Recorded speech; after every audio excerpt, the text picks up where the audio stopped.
નમસ્કાર મિત્રો, અક્ષર અકાદમીના online platform પર હું પ્રોફેસર ડૉક્ટર બી.સી. રાઠોડ આપનું સ્વાગત કરું છું. મિત્રો, સ્પર્ધાત્મક પરીક્ષાની તૈયારી કરતા ગુજરાતના વિદ્યાર્થીઓને જુદા જુદા વિષયમાં માહિતી અને માર્ગદર્શન મળી રહે એટલા માટે અમે વિભિન્ન વિડીયો લઈને આપની સમક્ષ ઉપસ્થિત થઈએ છીએ. આજે આપણે ગુજરાતી વ્યાકરણ અંતર્ગત વાક્ય શુદ્ધિનો મુદ્દો જોઈશું. મિત્રો, આ જે ટૉપિક છે પરીક્ષામાં બે રીતે ઉપયોગી છે. એક MCQ પ્રકારના જે પ્રશ્નો છે તેમાં કયું વાક્ય સાચું છે કે ખોટું છે તે સંદર્ભમાં, અને ડિસ્ક્રિપ્ટિવ જે પેપરો છે, GPSC 1-2 છે, DYSO છે, PSI મુખ્ય પરીક્ષા, રેવન્યુ તલાટીની મુખ્ય પરીક્ષા, CCEની જે મેઇન પરીક્ષા છે તે એ બધી જ પરીક્ષાઓમાં લેખન શુદ્ધિ એક મહત્ત્વનો ભાગ ભજવે છે. એટલે આ જો વિડીયો તમે શરૂઆતથી અંત સુધી જોશો તો જે લેખન શુદ્ધિ છે એમાં તમારું જે લખાણ છે એ ખૂબ જ સારું બનશે, ભૂલો વગરનું બનશે. જોઈએ વિડીયો. હા, માદા માણસે મગજ ખવાય. હવે બીમાર હોય તો થોડું ગળ્યું ખવાય, પણ ભૂલ શું છે? માદા માણસે મગજ ખવાય, બીજું ના ખવાય. એકલા મગ ખવાય, માદો માણસ મગ ખાય. તો આ બે છૂટું લખવાનું છે. આજ તો મોટા સાહેબની ખૂબી છે, આ અશુદ્ધ છે. શું છે?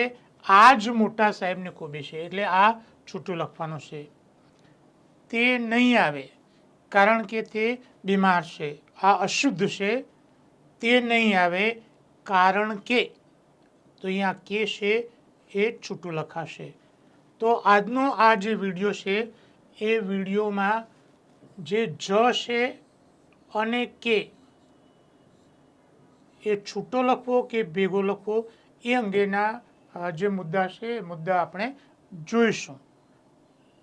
જોઈએ નિયમ કે પારદર્શક જ અલગ લખાય, કે કોઈ વસ્તુ પર આપણે ભાર મૂકતા હોય અને જ આજે જ આવજો કાલે નહીં, તો એમાં જ એ અલગ લખાય. જો કે તેમજ અને ભાગ્યે જ એમાં આ જોડે આવે છે, એટલે કે આ મુદ્દો તમે યાદ રાખો.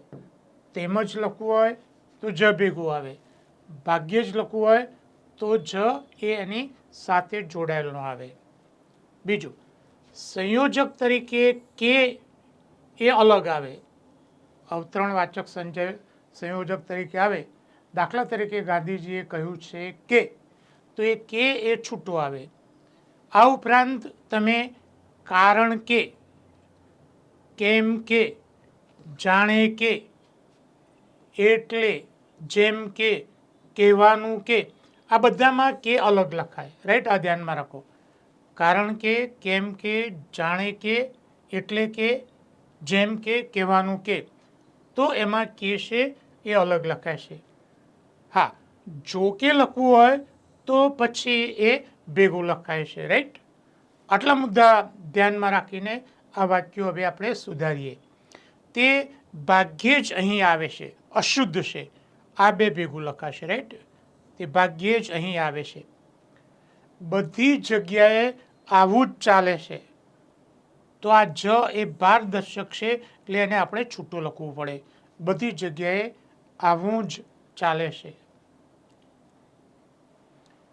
પયસ્વિની એટલે કે નદી, તો અહીંયા એટલે કે આ કે એ છૂટું લખાશે. મિત્રો, પયસ્વિની એ નદીનો સમાનાર્થી શબ્દ છે, યાદ રાખો. રાઈટ, ગમે કે ના ગમે કામ તો કરવું જ પડશે. હવે અહીંયા કે એ સંયોજક છે અથવાના અર્થમાં, તો એ શું થશે? છૂટું લખાશે. ગમે કે ના ગમે કામ તો કરવું જ પડશે. આ જ એ પારદર્શક આવ્યો, એટલે આ પાછો છૂટો લખાશે. રાઈટ, પતિ તેમજ પત્ની ભાગી પડ્યા, તો તેમજની સાથે જ એ જોડે આવે છે, આ ભેગું લખાશે. પતિ તેમજ પત્ની ભાગી પડ્યા. તે નાપાસ થયો કારણ કે તે બીમાર હતો. તે નાપાસ થયો કારણ કે તે બીમાર હતો. તો એમાં કારણ કેમાં કે એ છૂટો લખાય, કારણ કે, કેમ કે, રાઈટ? આ ધ્યાનમાં રાખવું. અહીંયા એક બીજી ભૂલ છે. કઈ ભૂલ છે એ તમે યાદ રાખો કે